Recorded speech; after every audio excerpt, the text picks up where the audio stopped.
Hey, Drew, you know what's always funny? What's When the that? new guy to the program or to the conference decides they're going to sue you. Did they Wait a minute. really in the Big Ten think Nebraska didn't take football that seriously? I mean, it's. I'm just impressed that the lawyers in Nebraska actually want to get into football. I mean, sure. I mean, shucking corn is just a one part of the season thing. So I guess you kind of need a little bit of something to do in between, especially since there wasn't a College World Series. So, I mean, good for them. I mean, the show palace is busy. You know, Early, sometimes them football boosters will provide your family with a car or even house if you keep nice and quiet about it. They gonna do what now? Welcome to the place where if you ain't cheating, you ain't trying is a way of life. Just keep it down home, cuz. Where degenerate gamblers can congregate in peace. Money, yeah. Money, yeah. Where screaming at 20-year-old kids on a TV is just another Saturday. Every fiber in your bone, and you take it and you beat the piss out of them. I'm talking about beat the piss out of them. Let's go whip their ass. Let's go. Where game days don't end until the Rainbow Warriors say so. It hits the upright. Oh my God! It hits the left upright. It hits the left upright. They are the bagmen that Danny Sheridan never found. I went to him with a strong-ass offer. And it all comes to you with a splash of bourbon on the side. Woo! This is the Friends of the Program podcast. Hello, everyone. Welcome to episode number 3 of Friends of the Program. I'm Brad. He's Drew. As we get set for college football season to begin in earnest. We had a little kickoff teaser last week between Central Arkansas down in Montgomery, Alabama. But we're actually going to get a few games going this week. As Drew, it is that time of the year. The sport of kings has truly returned to us. I know that we were actually going to talk to someone about the true sport of kings, but in my household, the sport of kings has returned, and we should herald its welcome back to the world. We're going to do a couple of things this week that are a little abnormal for a show that's in its 3rd episode. I don't know how you can have normal, but yeah, it's going to be abnormal for the most part. Abby normal. We actually went a little long in our recording session last week. We had a whole discussion about the SEC schedule that went far longer than we thought it did. So we're just going to tack that on to this week's episode and be our after interview discussion. So a full 30 minutes or so on a breakdown of the SEC schedule that got released. Before that, though, our interview this week is with Joe Mishak from MyRacehorse.com. Why MyRacehorse.com? Why are we talking ponies? Well, Labor Day weekend traditionally kickoff for the football season. However, with so little football being played this week, we need something to gamble on. And the Kentucky Derby got moved, baby. It's not happening the first weekend of May this year. Had to get moved due to COVID. Kentucky Derby weekend. We're going to talk ponies and gambling. So Yes, Joe Mishak from MyRacehorse.com is going to join us here in just a little bit. But before we do that, a couple of things that have popped up in the news this week, and we'll do some picks for the games coming up this week here too, Drew. But I know you specifically had a few things that you want to talk about. Again, I know that people are going to go, oh, it's an SEC show. I mean, it's really one of the 3 conferences playing, so what do you want from us? Yeah, our content's kind of limited this year. It really and truly, we are kind of limited. We're Pac-12 after dark guys. Like, we love Pac-12 after dark. Love some Pac-12 after dark. Well, but speaking of BYU, if we want to go ahead and start transitioning, they are kicking off Saturday, September 5th, football watching that day. But before we even get to that, we got a Thursday night games, Drew. And a couple of them to be had. We've already seen one game for opening weekend canceled that we weren't expecting to. We talked with Barry McKnight last week about that ULM opener. ULM has since had to cancel due to a COVID outbreak on their team. They're going to now play that game December the 5th. So Troy is going to back up to September 12th. But tell you what, let's do our first round of picks for the year. And since it's such a light schedule, we're not just going to pick any games. We're just going to pick them all because there's really not that many to talk about here in opening week. So let's start Thursday night, and we will start in the aforementioned city of Birmingham, the Magic City, where UAB hosts Central Arkansas. Central Arkansas is pretty much making the state of Alabama their home there for a few weeks as they open up in Montgomery, and then they're going to go up to Birmingham. And not just the state of Alabama, because, yes, they start in the capital city, and then they move up to the Magic City. By the way, are there two worse stadiums to play in back-to-back than Crampton Bowl and then Legion Field? I'm trying to think but you have to put up the brackets of you have to stay in the same state. Have you ever been to Crampton Bowl in Montgomery? I've driven by it. Okay, so I've seen video of it.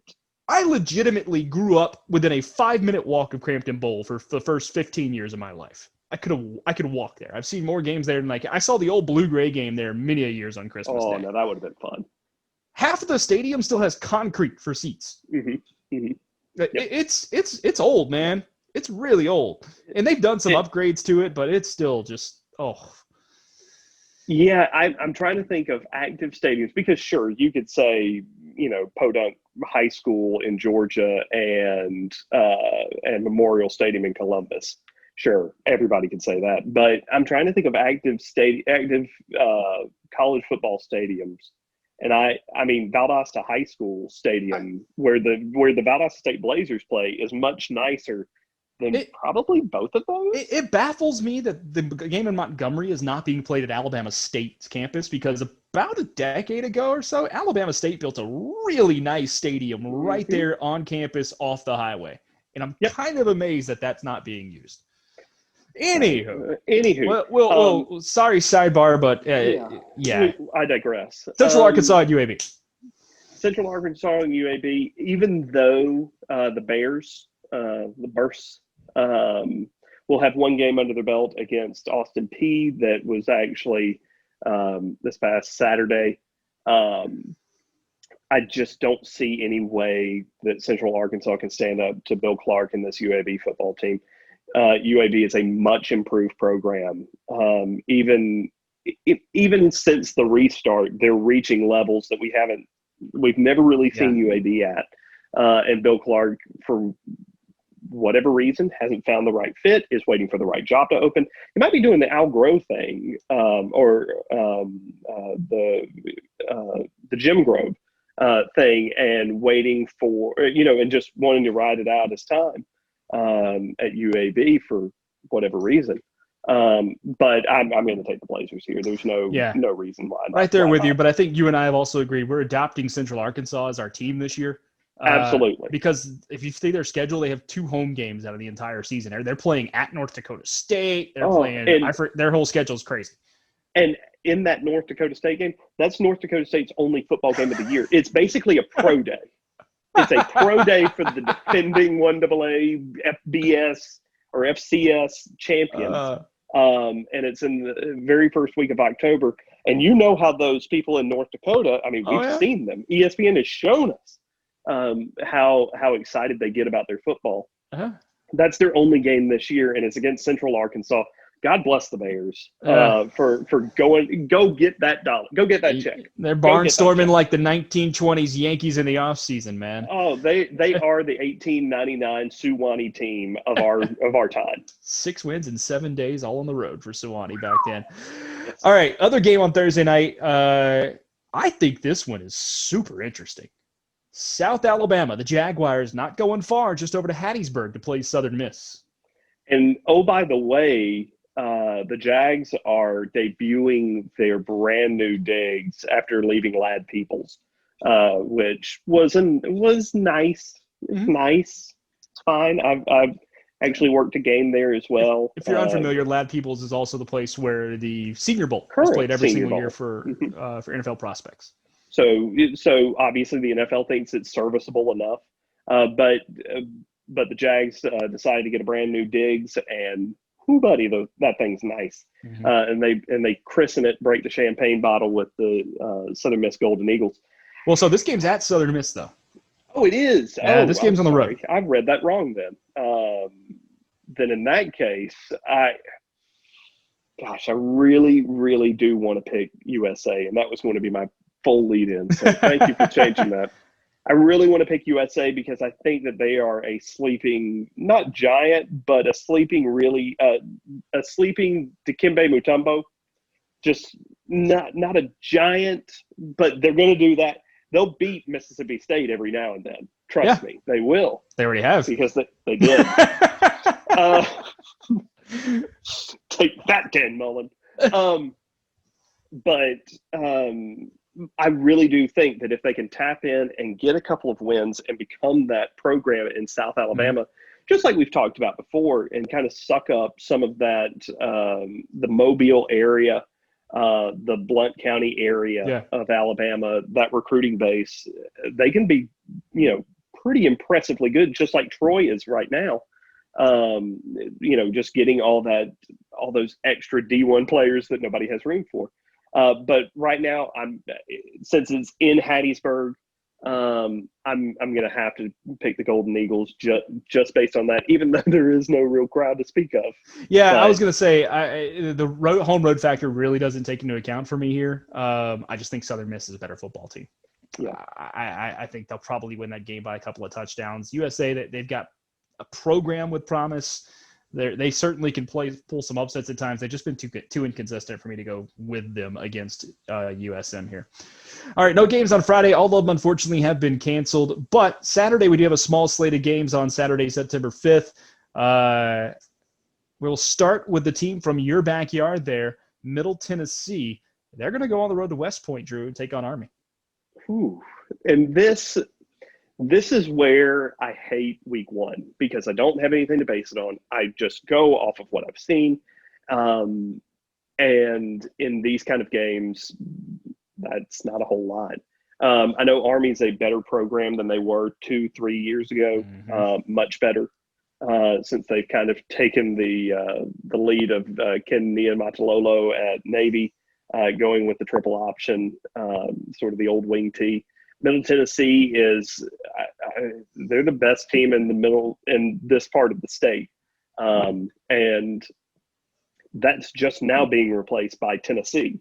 So they were the best. MTSU was the best team in the state of Tennessee for a good long while, except for Memphis here and there. But I love Rick Stocksdale down there in Murfreesboro. You know what? I'll do it. I'll be the home team guy and take MTSU for the dub. I'm going to go against you here. I like Army. I love the triple option. Even though you have what I think hurts a little bit here, and I know you still have practice happening right now, but you could have devoted some spring also to getting ready for a triple option attack for the opening week.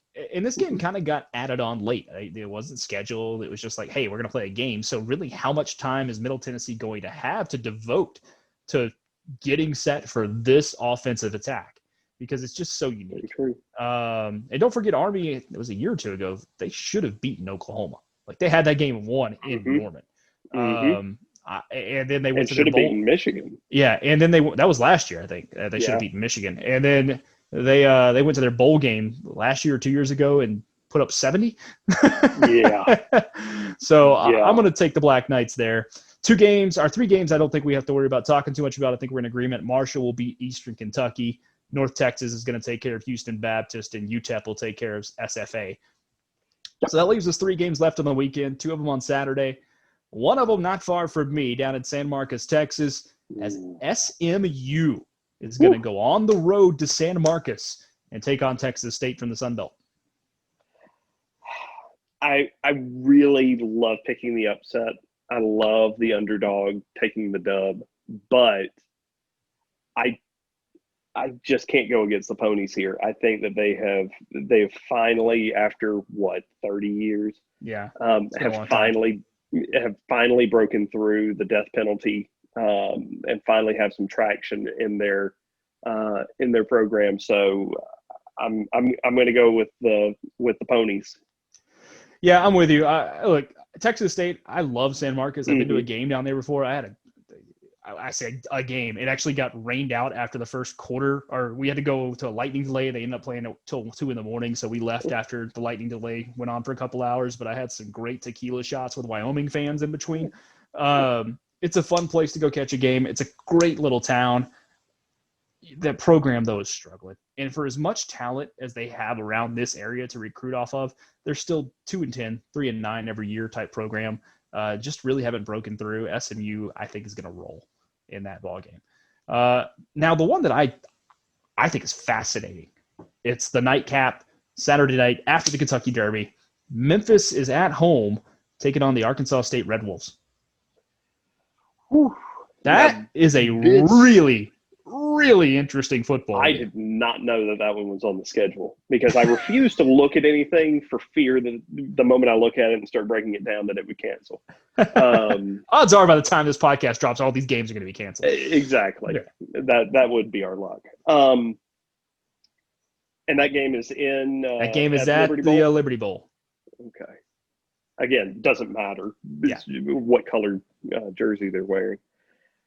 I really want to pick Arkansas State, brand new head coach, technically, for Memphis, coming off of the loss in the Cotton Bowl against Penn State, in a game where Memphis looked real good.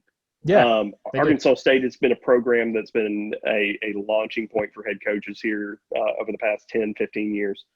You know what? Give me the Red Wolves. I'll take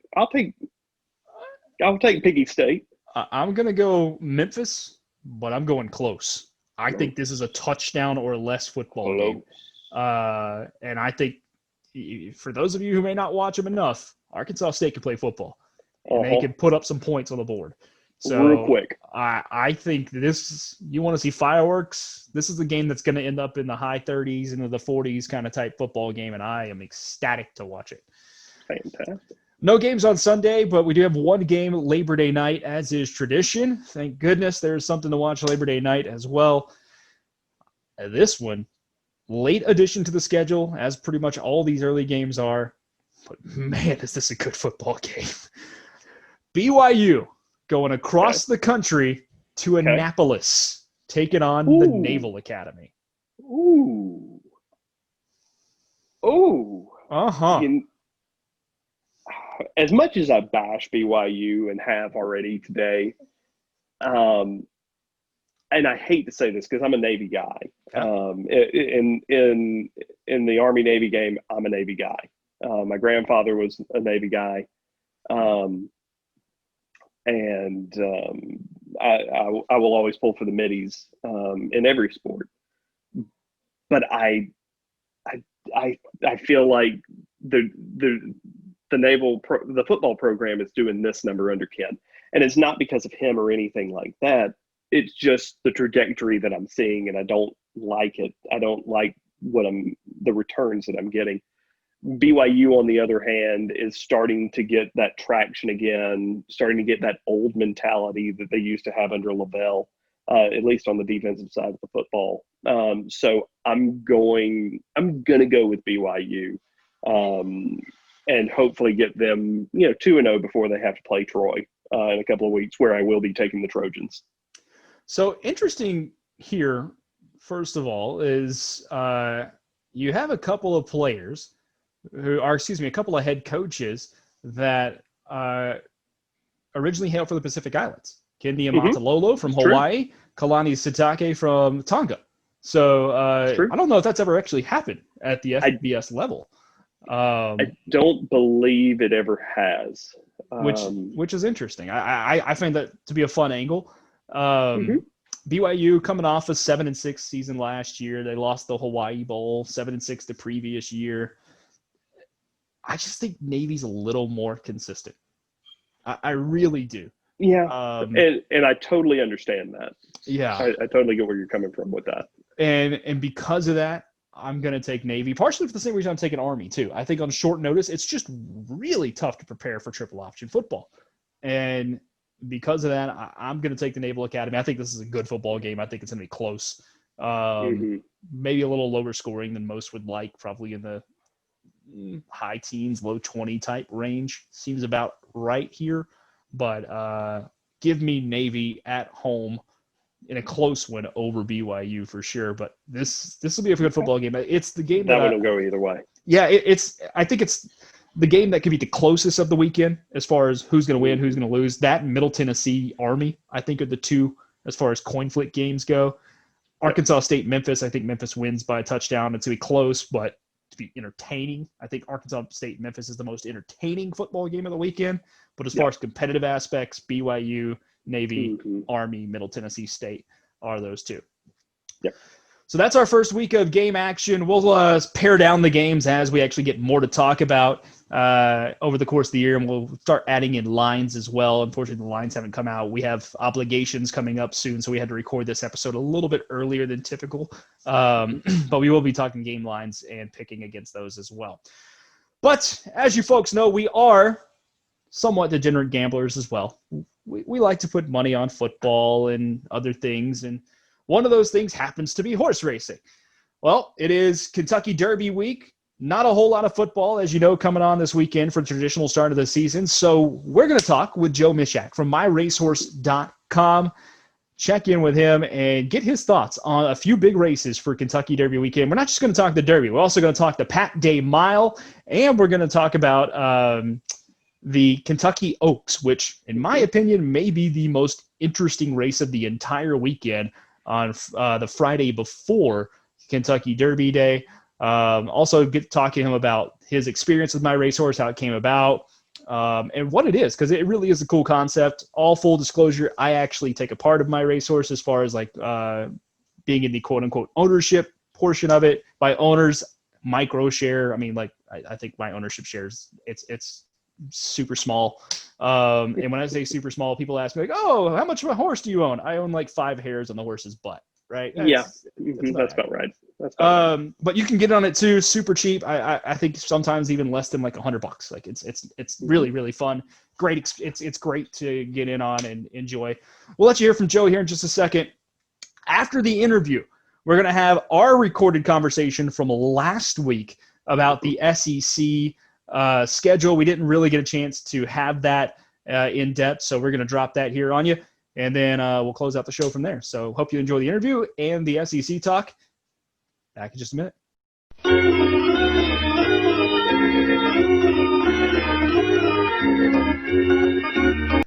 All right, it is interview time this week, and folks, you know we like to lay some money down on some football when we can, but not a whole lot of action happening this week as it's traditionally kickoff week for the college football season, so we made another call. The Kentucky Derby is going to go on this Saturday.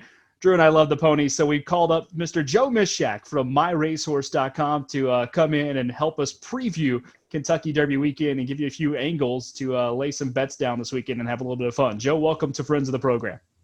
Thanks for having me on. Looking forward to it.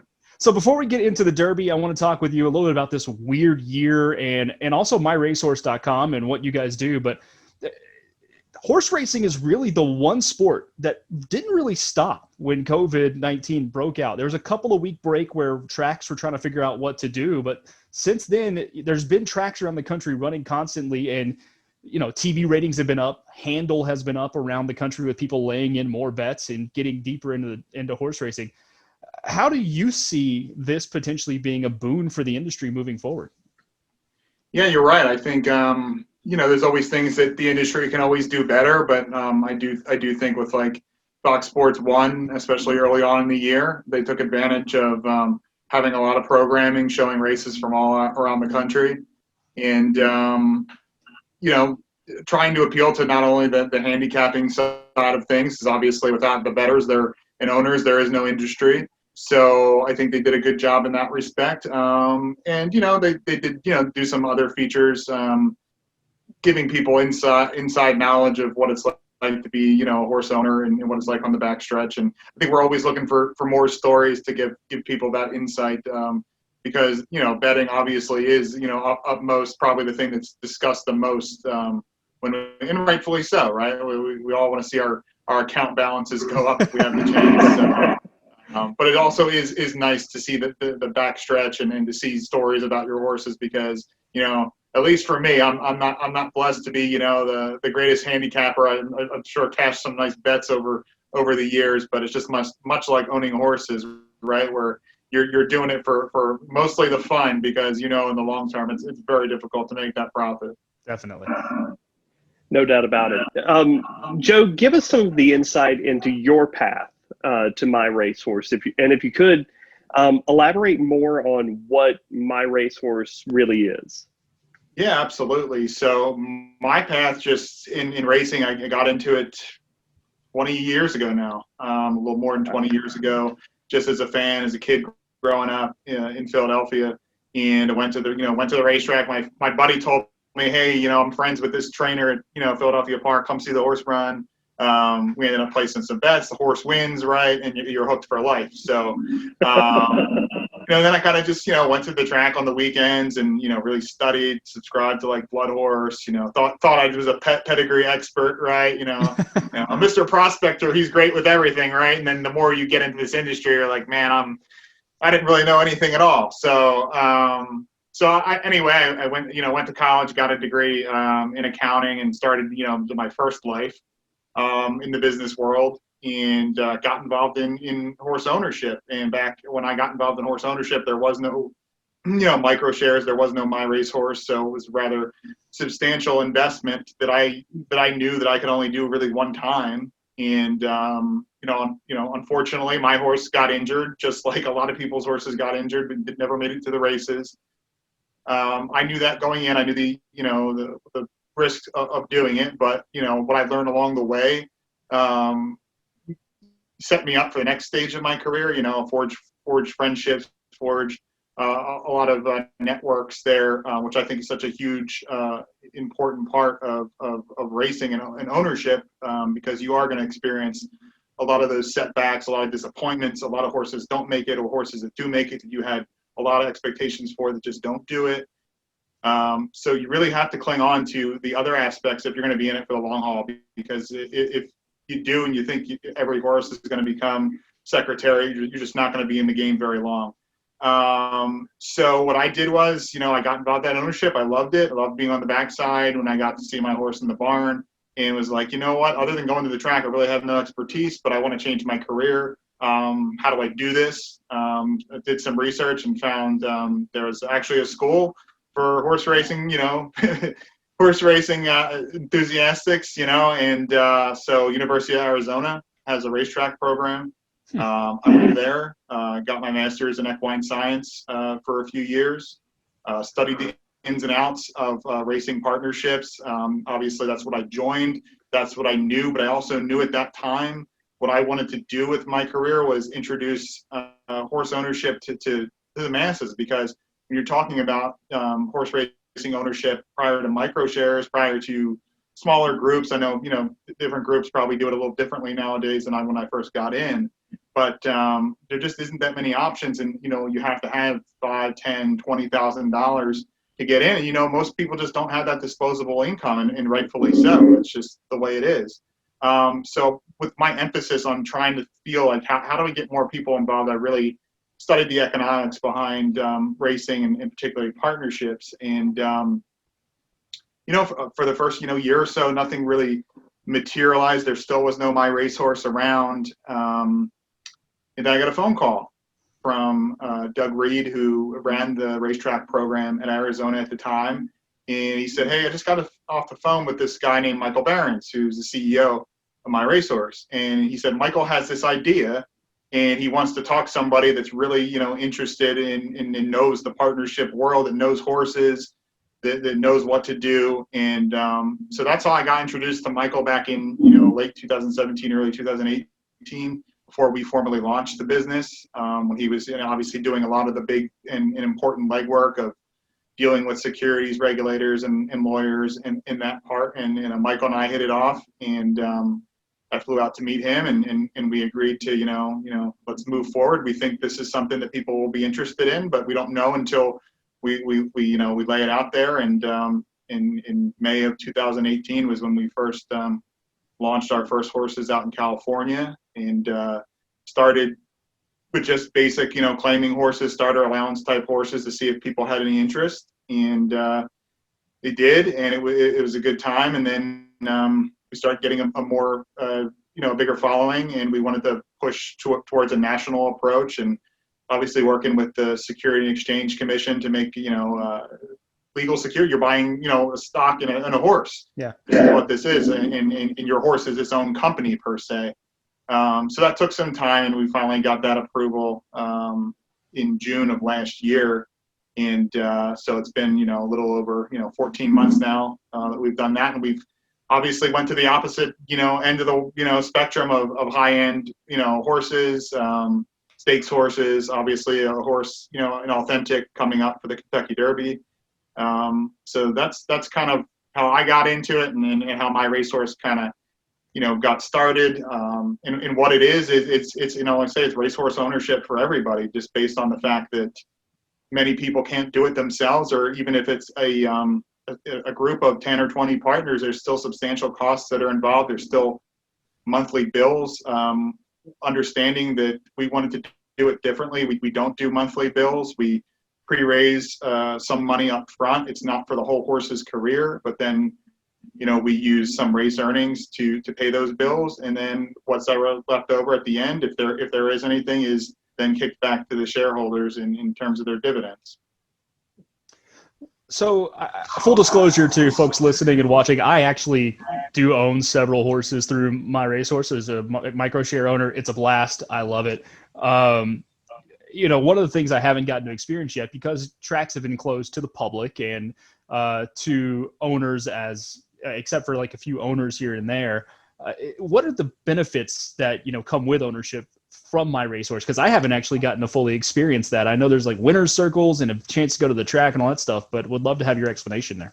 Yeah, absolutely. So yeah, obviously this year has obviously been our biggest growth year, and we haven't been able to take anybody out to the track, which is, like I said, a huge part of the experience in owning a horse, because like I said before, you're going to experience a lot of disappointment in the ownership world with your horse running. So we want to have a good time when we're there and rooting our horse on, right? So, going back to the last 2 years, we had, race day events. Sometimes it'll just be, working with the track where they give us free admission and free box seats, and, we're just there and we're having a good time. Other times we're like, hey, let's do a fancy party. So we'd like Santa Anita, they have a 100-to-1 room, which is kind of a big luxury, room right past the finish line, really cool room. We'll have a buffet, a cash bar, and it'll just be, a fun event for the shareholders to come out and get to know each other. Food, a bar, and gambling. This is like my world right now, Drew. Yeah, that's a wheelhouse. Exactly. So it comes with it, and obviously in our early stages, we had, visits to the barn. Obviously, there's only so many people who can go back there at a time, so we have to, schedule multiple visits for owners to go back and see their horses. And as you said, yeah, when fortunate enough to win a race, we've had some pretty big winner circles with 50, 75, 100 people in them. So it's been, a lot of fun when we can get back to doing that. So we're going to switch over to Derby weekend now. It's coming up this coming week. It really starts Friday, though. I know a lot of people think about just Saturday for the Derby, but the Grade 1 races begin on Friday. And to me, I think arguably the interesting race of the weekend for a matchup perspective from a one-on-one is the Kentucky Oaks, which is for the 3-year-old filly division. You've got two amazing horses running in Gamine and Swiss Skydiver. Gamine has shown herself to be just a force to be reckoned with at the 7-furlong, 1 mile distance. Swiss Skydiver, she's gone up against the boys and even come in second in a G2 against some of the better 3-year-old colts. She's won several major Grade 1 filly races, including the Alabama Stakes at Saratoga just recently. How do you see that race breaking down? Because I think there's two different ways of looking at it, but I'd love to get your perspective. Yeah, definitely. And I personally, I don't think it's just a 2-horse race. There's a horse in there by the name of Speech. And she gave Gamine all she could handle at Oakland Park back in April. Absolutely. And so I think, she obviously is on the upswing, and she just won, the Grade 1 in July at Keeneland. So she'll be a very dangerous horse. Obviously, she'll need to move up again. But, I think she should appreciate the distance. She certainly looks like a filly that does appreciate the distance. But you're right. Gamine absolutely looks like a big freak. I mean, to win those races the way she has is just, you don't see horses do that very often. So when you do see it, you are just, very taken back and just very appreciative of seeing those type of efforts. Now whether she wants to go the 1 1/8 distance, that's obviously the question. That's, quite frankly, I'm not going to beat around the bush with any offspring of Into Mischief. That's, kind of a question that's always been thrown out there. And, we typically don't run too many of those race distances anyway. So it's kind of like how many stallions are really proven at a 1 1/8 or a 1 1/4. So you can kind of, go both ways there. on that. And Swiss Skydiver, I mean, yeah, you can't knock her. I mean, being out at a Daredevil filly, I would have thought that she wouldn't, have appreciated longer distances. So she's bucked the trend in that respect, I think. Where the Stallion was a little bit more of a speedster and sprinter, she's certainly shown the ability to kick it into gear and go on. And I certainly, based on her races, you don't see that adding more distance is going to trip her up at all. So I think those two, they'll be on it at the front end, and they might turn it into, come and catch me. And, I would imagine that both of the connections aren't going to let one get too far ahead of the other, in my opinion. Do you think it could turn into a speed duel that allows for someone like a Speech to come up and maybe snag the race at the end, kind of like one of your fillies did last year to take the G1 Cotillion, right? Yeah, absolutely. There was certainly a lot of speed in that race, so yeah. more than just two. But very experienced riders on both horses going into the Oaks, and Johnny Velasquez on Gamine, and so I don't know if they'll get too crazy. I think they know what they have underneath of them, but I definitely don't expect any more than maybe a length separation. Going down the backside. I think they have too much respect probably for each other to let someone go out there and wing it on their own. Joe, my racehorse has two horses running on Saturday, one in the Derby, which I know Brad wants to get to in a little bit, but another named Vertical Threat that's running in the G2 Pat Day Mile. Can you give us kind of a little preview of what that race is going to entail? Pat Day? Yes, sir. The Pat Day Mile. Yeah. So, I mean, we're still kind of looking at the probables there. You have horses, I think, like Tap It to Win that are, cutting back from the Belmont. Had a couple strong races, especially one-turn races earlier in the year. I know Cezanne was a probable. I'm not sure whether he'll go there or not. And a few others I'm not all that familiar with. So you truly don't know. It looks like there's probably going to be a field of about 10 or 11 at this stage. 25 were nominated, but some are going to, like Dr. Post was nominated, but he's, if he was going to the Derby, which I'm not sure whether they are at this stage of the game. I think they might have opted to not go. And horses like that. So at this stage of the game, we're super pumped. I mean, Vertical Threat is a horse we, despite the fact that, it's crazy to say in this industry, despite the fact that he only cost $100,000, like we say, like that's not a lot of money. We always thought the world of him. When we bought him, there was just a sense that, this could be, a diamond in the rough, and we're going to be very excited. And then, he got hurt last year as a 2-year-old, just, being a goofball, really. He dumped his rider in a training session, and he ran up a hill, and he just, cut his hind end, and he needed some time off. And, the time off actually probably served him well mentally too. And he's came back and he trained exceptional, all year long leading up to his debut.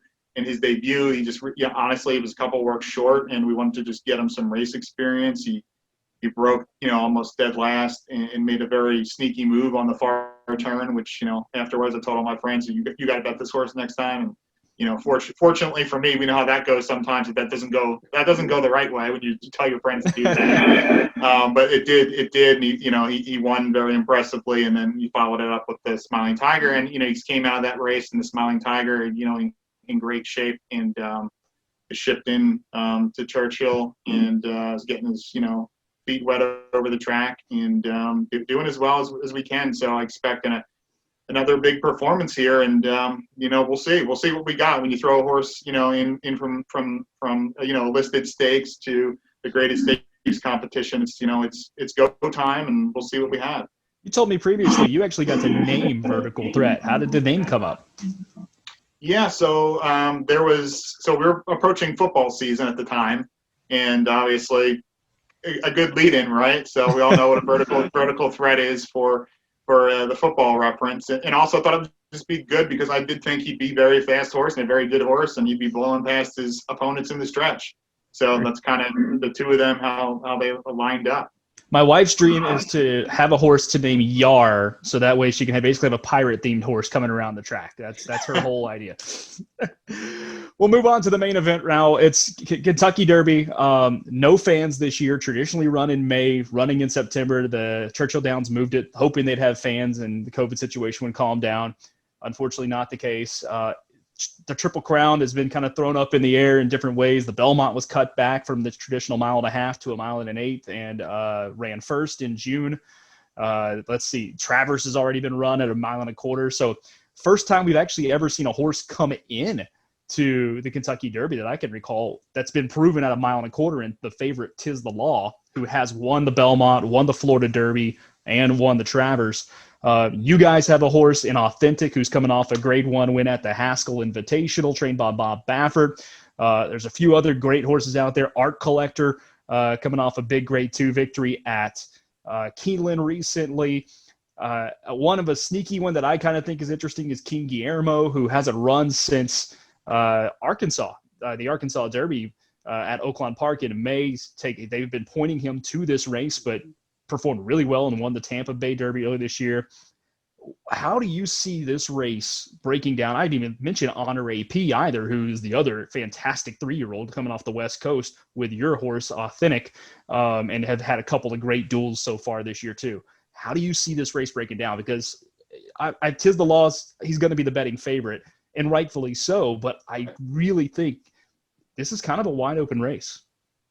Yeah, no doubt. I mean, he's Tis the Law. He's the deserving favorite. He's done nothing wrong this year. He's very imposing horse. The other horses, yeah. I mean, it's odd, right? Coming into this year in a Derby that's in September. Obviously, giving a horse like Art Collector, time to develop. Being by Bernardini, which was also kind of a later developer himself. Midway into, he won the Preakness obviously in May.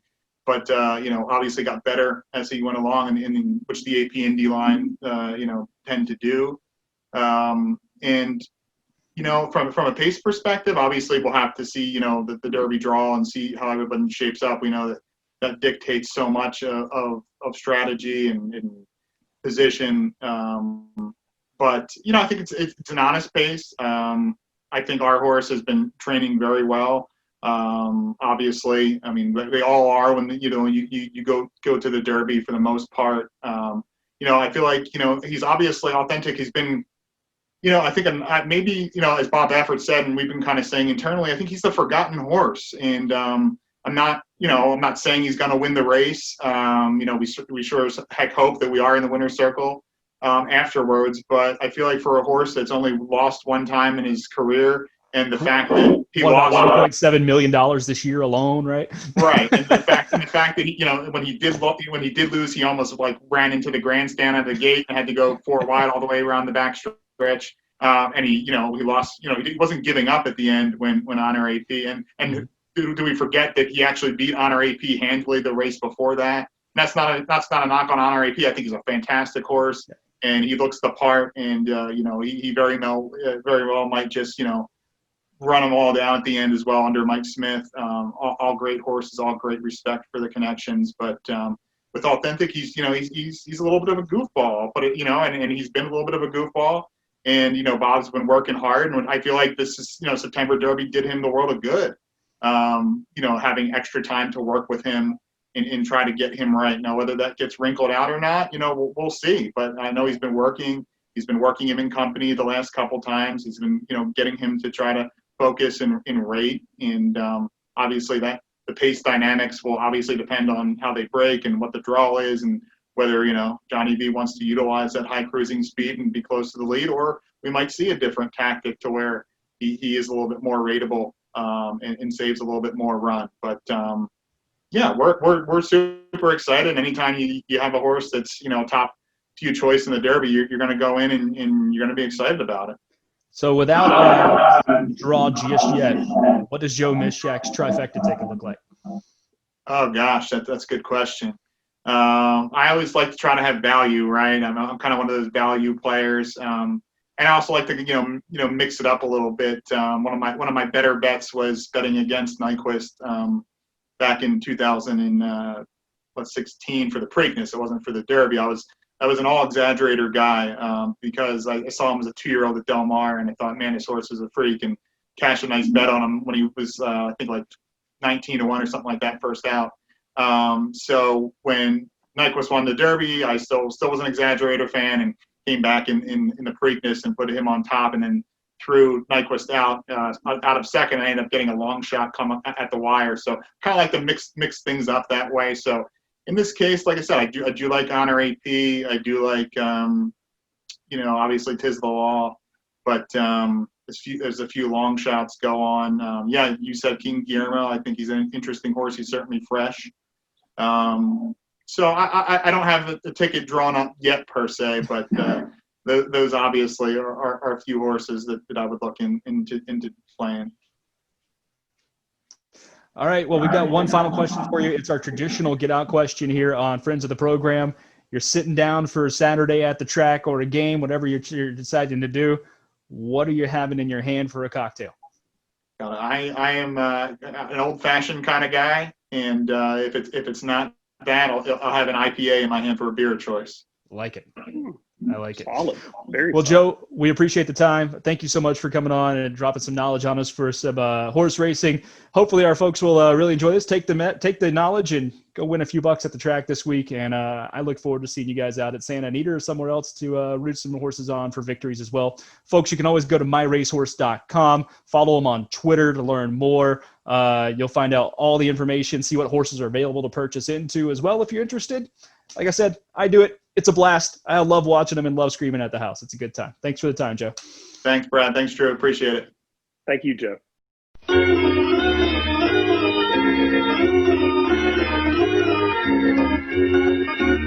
The SEC dropped the schedule this week, Drew. We've been waiting on it.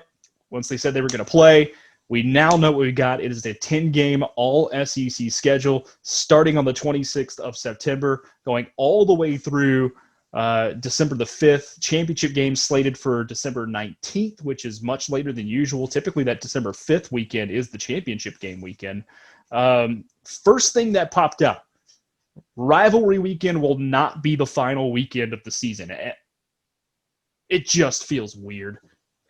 But So yeah, it does, because there's only been one other year where this is the first year that it's been scheduled this way. yeah, But last time this happened, it took an act of complete terrorism that shut down the country for a couple of days and shut down football to where everybody had to move that game to the very end of the season and push back things from there. However, I get it. I haven't heard anybody say this, so I've been trying to hold on to it for dear life. But the reason why Auburn, Alabama, Ole Miss, Mississippi State, the Egg Bowl, LSU, Texas A&M, heck, even Georgia, South Carolina, which I think is a real nice rivalry game. If you can't get the Clemson game, that's a really fun you can't little get close. Clemson, you can't get Georgia Tech. They're close to each other, and they play some competitive games. Don't forget, South Carolina beat them last year. Absolutely. Yeah. Don't get me wrong. If it were my choice, I would want Georgia, Florida, but you can't get everything you want. Yeah. So I'll take Georgia, South Carolina, which is another game that moved off its traditional weekend. Absolutely. No, Yeah. there are definitely some nuances to the schedule that once you get into it, you really do see. But the reason why you have rivalry weekend over Thanksgiving weekend is exactly that reason. Because it's Thanksgiving weekend. Nobody's at work. Everybody's at home. More eyeballs on the games. People really, really want to see. I know you and I love the Egg Bowl just as much as people love the Auburn-Alabama game. But we love the Auburn-Alabama game for a different reason than everybody else. I don't really enjoys. love the game. No, I hate that game. I hate that game and the Auburn-Georgia game. I can't stand those games. Yeah. They're great when I win. Yeah. But the fear of the loss it's the worst. It's the worst. Yeah. So I'm with you. Like I see the argument for keeping the Egg Bowl on Thanksgiving night, right? I don't want that game moved. That's my Thanksgiving night entertainment. I'm not watching the NFL Thanksgiving night. I'm watching the Egg Bowl. That is what I watch. But I can go back historically and think about the Iron Bowl. Not even have to go back that far. In the 80s, they played that game in December. Absolutely. That game was played in December. I think about LSU, Texas A&M And do I want that game Thanksgiving weekend, or do I want that game in December? And for me, I'd rather see it last game of the year. Vandy, Tennessee, whatever. It's not a huge rivalry. It's in the state, but I don't think Tennessee fans consider Vanderbilt a rival in football. I will say this. It has changed here lately just because Vanderbilt went on a 4-game winning streak. Yeah. And it got to the point where Vanderbilt fans were saying, you kind of need to win the game for it to be considered a rivalry. Yeah, there's only 2 true rivalries that weekend, that's on rivalry weekend this year, because so many games got moved off of rivalry weekend because of conference-only scheduling in the SEC. So, there's 4 SEC East teams that play ACC teams that aren't happening this year. So the only true ones are Iron Bowl and Egg Bowl. Arkansas, Mizzou's kind of contrived. They're new to each other. Yeah. They don't really have that much history. The interesting one that I think is sneaky under the radar, because the last few years they played some really interesting games, is Florida, Kentucky. There you go. Good call. That's a really interesting game. It could be a nice little appetizer that weekend. You mentioned Georgia, South Carolina that weekend. LSU, Texas A&M. That's a game that goes back into the 80s. They played a lot. Mm-hmm. They're not far from each other. So that is a true rivalry. Becoming more of one. I still think will be a really good ball game this year. Yeah, and I still think Texas A&M considers LSU more of a rival than LSU considers A&M more of one. LSU. However, I it's will getting throw nasty in. quick. Yeah, I will throw in that LSU was still butthurt from the overtime game last year. Yeah, and they showed you that they were a bit butthurt about that last year, when Joe Burrow, with the Cajun jersey for senior night, came out and lit them up like he was lighting up a Christmas tree that night. Not as bad as he lit up Oklahoma, though. Nope. But let's go back and kind of work our way through the season a little bit here, Drew. And we start with week 1, which you and I, when we first saw the schedule, we thought the same thing, which was SEC tried to give the bigger teams a little bit of a coast week to get into the season. Arguably, Auburn got the worst draw with Kentucky coming into Auburn. But, Bama's getting Missouri. Georgia gets Arkansas. Ole Miss gets to play – Florida gets to play Ole Miss, which okay. Yeah, I get it. It's Joey Freshwater's first year, but it's still his first year there. Give it a couple years. I think it's interesting. LSU is going to get Mississippi State, even though it's the Pirate. I don't see Mississippi State being that good this year. You've got to get me some more receivers before the Pirate can take care of Mississippi State. And Tennessee gets South Carolina, which could be maybe that's the best. That's the best game of the weekend. I think that and the Auburn and the Kentucky game. Auburn, Kentucky are the 2 best games of opening weekend in SEC play, because Texas A&M is going to play Vanderbilt and just blow them out of the water. Just throttle them. But it gets interesting in week 2. And for you and me, this is where it gets super weird. We already knew the Deep South's oldest rivalry was going to move up into the season. We didn't expect it to be week 2. And if you look back at the schedule, I want to say this is actually when that game was scheduled.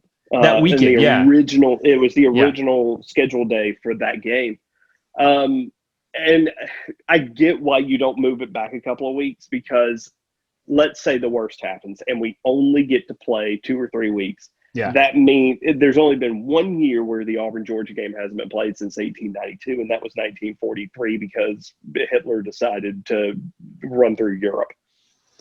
So to continue that tradition, you want to have that game earlier in the season. I'm a little bit shocked, that they didn't move the Alabama-Tennessee game up a couple of weeks or a week or 2. It's the 4th Saturday in October this year. It's not the 3rd. Exactly, not the 3rd. So I'm a little bit surprised at that, just for protection of the historical games, since that's the big thing that Alabama wants to protect the Tennessee series. I mean, to be fair, I do know Bama fans that hate Tennessee more than Auburn. This is true. So, I have been to an Alabama-Tennessee game. I was at the one where Peyton Manning came out of nowhere, sophomore, freshman, and alive, lit them up at Legion Field. I was at that football game as a kid. Yeah, it was. That was fun. It was wild. Fun to watch. But yeah, it's Auburn, Georgia that weekend in the second week of the season. Bama, Texas A&M in week 2 is kind of interesting. It would be a touch, and don't get me wrong, there's still only a handful of fans at the stadium. It'd be a touch more interesting for me if it was at Kyle Field this year instead of in Tuscaloosa. But 20% capacity, like there's really no home field advantage this year. Yeah, there's not enough folks. The only home field advantage that I see is that, and I think that this will go in for more of the coaching staffs and things of that nature. But when you're at home, the precautions that you've been working with. You know that everything's clean, everything's good. When you go to an opposing stadium, you really don't know as much. So that's about the only home field advantage that I can see, because I think it would be much tougher for a team to walk into a completely empty stadium with crowd noise over the loudspeakers than it will be for 20,000 people spread out throughout up in the rafters and the upper decks. I think that actually makes it feel a little bit better for an opposing team. Yeah, it's the most comfortable year to play big games on the road if you're ever going to do it. But really, those are the two big ones in week 2. It's Auburn, Georgia. It's Bama, A&M. Everything else it's a hodgepodge. It's nothing spectacular out there on the schedule for the SEC. But that week 2 for Georgia starts a 3-week gauntlet, and really kind of a 4-week gauntlet if you want to throw it in there. Their back half of the schedule their back 4 games should be cakewalks for Georgia. Should be cake. Should be cake. But they got to play in 4 consecutive weeks without a bye. Auburn, Tennessee, Alabama, Kentucky. And I'm glad that you didn't say it's just a 3-week. Because game off of those 3 games, whew. And especially when you look at the other thing about Georgia's schedule, which it's the only other school that has to deal with this, and it's not they're the only school that has to deal with it because it's their home game in Jacksonville. They only have 4 true home games in Athens. Yeah, because of that Georgia-Florida game, which I still don't understand why Georgia insists on doing that. I get that Jacksonville's just over the line. It's an hour from Gainesville. It's 5 or 6 from Athens. It's about you have to run to 95 just to make it a good 5. Yeah. For the South Georgia people like myself and a lot of my friends down there, it's awesome because you're an hour away from a real big Georgia game, maybe your biggest of the year in your division, especially. So yeah, both the Alabama and Kentucky games are on the road. You get 2 home games against Auburn and Tennessee, which watch out for Tennessee. I expect some big things from them this season. Again, it might look like a 7-3 record, but how's that looked in the past for them over the past 10, 15 years now? Yeah. So that's a gauntlet that Georgia's got to run early in the year. Now, we mentioned the back half of the year they get a little bit of a break. We talked about week 3 they get the Tennessee game, and that's by far and away the best game, or one of the 2 good games in week 3 that we see on the schedule. The other one, Florida, Texas A&M, which they've only met once since Texas A&M's come into the conference, and it was A&M's first ever conference game. First SEC game. Yeah. We get into week 4, and this is probably the marquee game of the SEC season, if we're being honest. Yeah. And it's Alabama and Georgia. Like, they haven't played in the regular season in quite a while. It wasn't it the blackout, the Black Mass game I think in so. Athens? I believe I'm correct. Maybe it's been a long time since they played in a regular season. It's been way overdue that they played, and it brings up a lot of of course, you're going to protect Mama and the golden child, but at the same time, it's about time that this happened. This is going to be a heck of a ball game. It's going to be a war. Yeah. I'm fired up about it, just from a pure football standpoint, because if there was a way that 2 teams could lose the game, I'd be pulling for that, just from my fandom standpoint. But from a football standpoint, Still the only national championship game I have not watched. Exactly. No, I couldn't do it. I mean, don't get me wrong. I didn't rewatch the Auburn FSU game, but I was unfortunate. But yeah, no, I found other things to do that night as well. But no, I think this is going to be a heck of a ball game. It's going to be a war. I'm interested to see how if it's Jamie Newman at quarterback. I know Georgia's defense is going to be just something otherworldly this year. I'm interested to see how Jamie Newman does against what should be a much better Alabama defense that got a lot of playing time and a lot of experience last year and looked good at times while doing it, which is just going to improve from there. So I love that game. Also that week, I love LSU in Florida. I think that game is going to be, just like it always is, just an absolute war. If you're CBS, is that your doubleheader week? It's got to be, right? It's got to be. It has to be. Because there's nothing else out there. There's nothing. But now, correct me if I'm wrong. Isn't that when CBS does an SEC doubleheader? Don't they have? They only get the first and third choice. They don't get the first and second. So if you're ESPN, you're snatching that LSU Florida game. Yeah, for sure. It's going to be a 10-17 week. There's just a couple of monstrous games. And then a sneaky one in there too, but nothing I'd write home about as far as it's appointment television. You get into 10-24, week 5. We're already halfway through the schedule here, folks.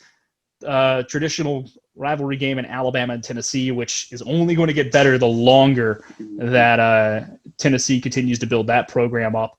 And they're starting to come back and be really good over the last year or so.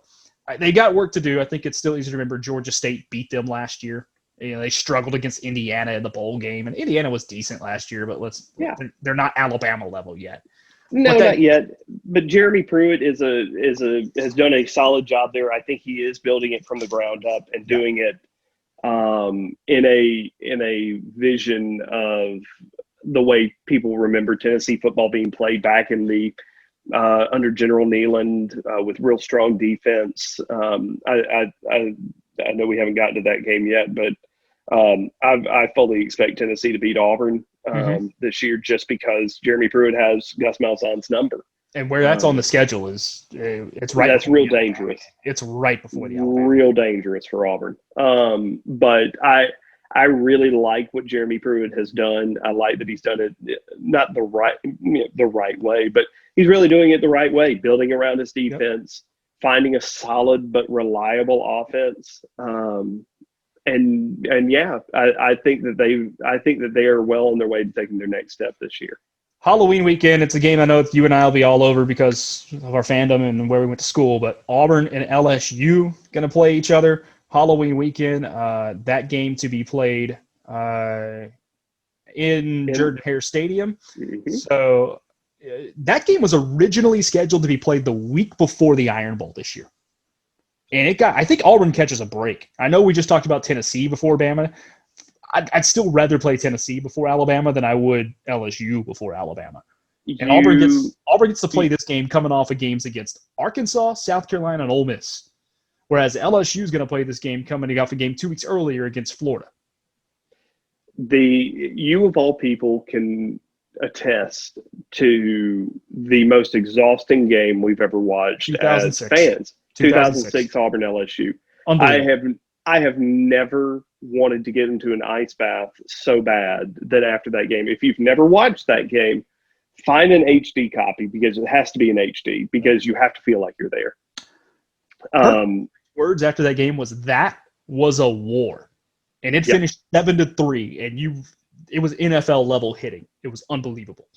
It was unlike anything that I've ever watched as a college football fan or a fan of football.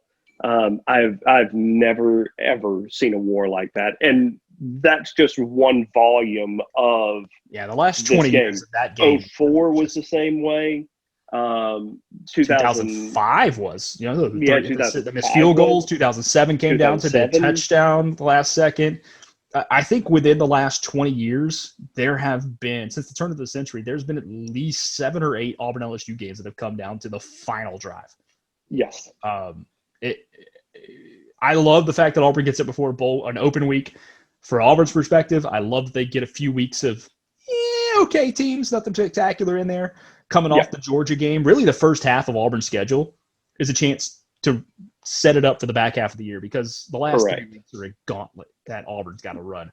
Correct. If Auburn has a shot, depending on how Miles Brennan is, Auburn has a shot to be 5-0 or 5-1 or 6-0 or 6-0 if they can somehow beat Georgia. Catching Georgia early with a new quarterback is a huge deal, and it should not be overlooked. With a returning secondary, especially for Auburn, that is experienced, and especially with Todd Monken at Georgia, bringing in the air raid or a version of the air raid offense, and Auburn's linebackers and secondary could be one of the best in the conference, especially their linebackers. So we go into the next week. So Florida, Georgia, the world's largest outdoor cocktail party that we're not allowed to call the world's largest outdoor cocktail party anymore, down in Jacksonville, usually Halloween weekend. This game goes back a week into the first weekend of November. That's the biggest game of the weekend. Weekend. It's a lot of open games. It's really the only one kind of that I'm circling that's worth watching. It's been better the last few years. That was a game that Florida dominated for 20 years.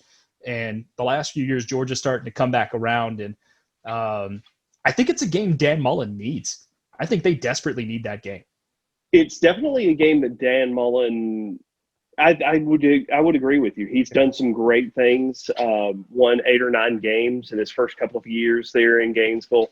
Really hasn't set the world on fire in the recruiting department. But as long as you win ball games, Florida fans don't care. All right, really quick. Sorry, I know we're starting to lose time, so I don't want to cut you off, but we're getting close to the end, and the drinks are almost dead. So that's the rules around here. When the drinks are dead, we are gone.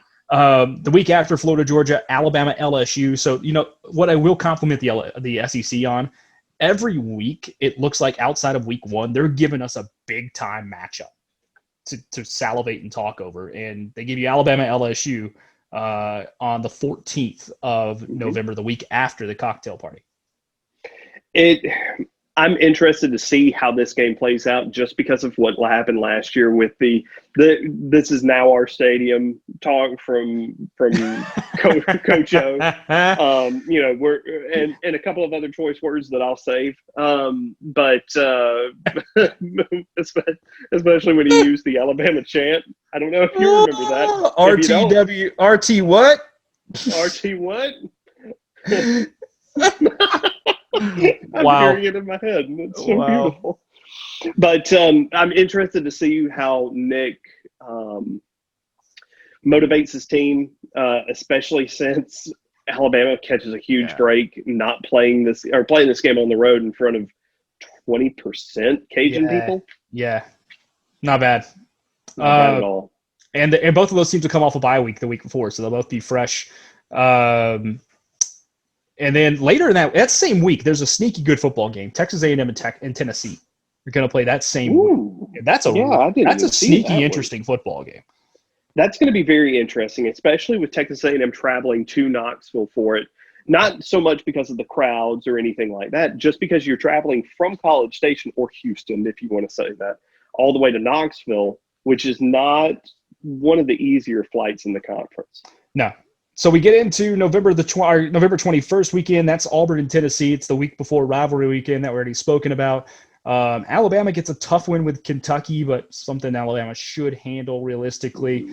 But yeah, Auburn, Tennessee is the marquee game that weekend. I know you and I are skeptical of our chances, especially a couple of years ago. Tennessee came in to Jordan-Hare and beat Auburn, and they've only gotten better since then. There's no question about it. It's the one whenever they said that they were going to add 2 more cross-division opponents to everybody's schedule. Tennessee was the one team that I didn't want. I would have rather seen Florida come to Auburn's. So here's what's interesting. My understanding is both of those teams fought to get that game on the schedule. Really? From folks with inside the program, my understanding is Auburn and Tennessee both went to bat trying to get that game. Okay, Gus. I mean, sure. You don't have a great track record with Jeremy Pruitt on the other sideline, but sure, man, whatever. But I mean, if you're looking to prove the doubters wrong, because I know I'm not the only one that says, oh, Jeremy Pruitt's on the other sideline. Well, that's an L for Auburn. Yeah. So, So I'm with you. I don't think I don't think it looks good. But again, we got 7 weeks of football before then, so who knows what happens and how the teams shape up. And then we get to the final week of the season. We already talked about rivalry week, so we'll skip over it. Final week of the season. The thing that jumps out at me, there's 2 games that I think the SEC is trying to give these 2 teams a semi-bye week before an actual bye week before the championship game. Alabama gets Arkansas.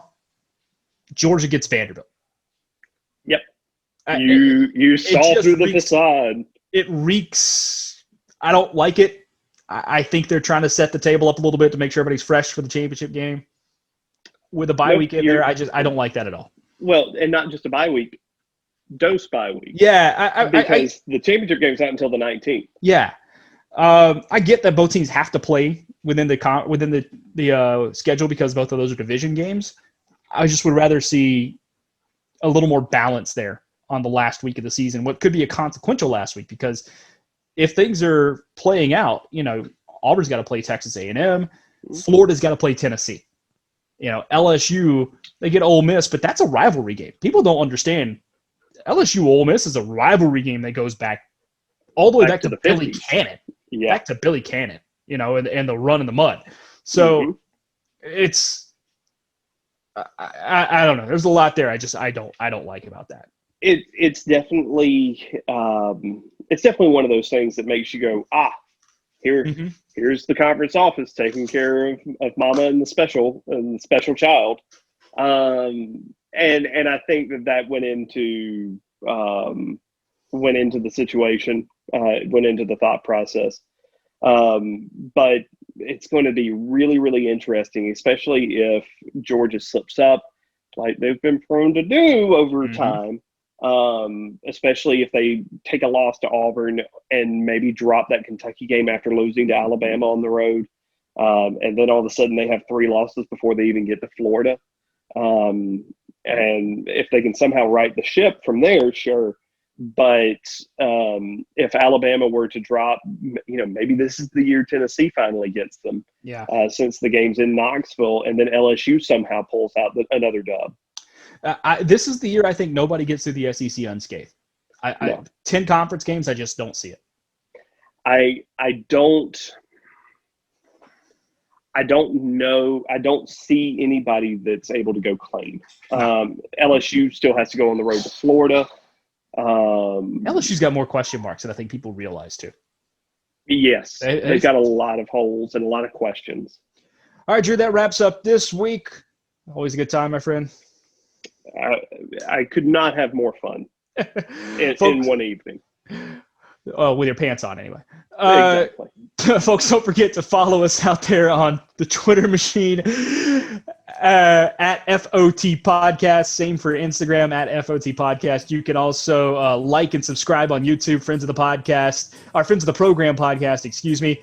And also search Friends of the Program on Spotify and iTunes. Make sure that you subscribe to us there. You'll catch all of our new episodes. And we drop content during the week, too. And trust us, as football season begins, I'm sure we'll have funny memes and content constantly on Twitter and Instagram, because it's kind of, we're going to have our commentary running every single day on there. Yeah. Any last words, friend? That's all I've got for this week. Just make sure that you follow, just like you said, follow the YouTube page. Follow our streams on iTunes and Spotify. If any news breaks throughout, we'll definitely have our commentary on it as it becomes relevant or available or what have you. So just keep your ear to the ground. Thanks for joining us again this week, guys. We appreciate it. Enjoy week 1 of the college football season. It is here, even if it's just a few games. We got dudes and pads hitting each other. It is time to get going. Enjoy it. We'll talk to you next week, guys.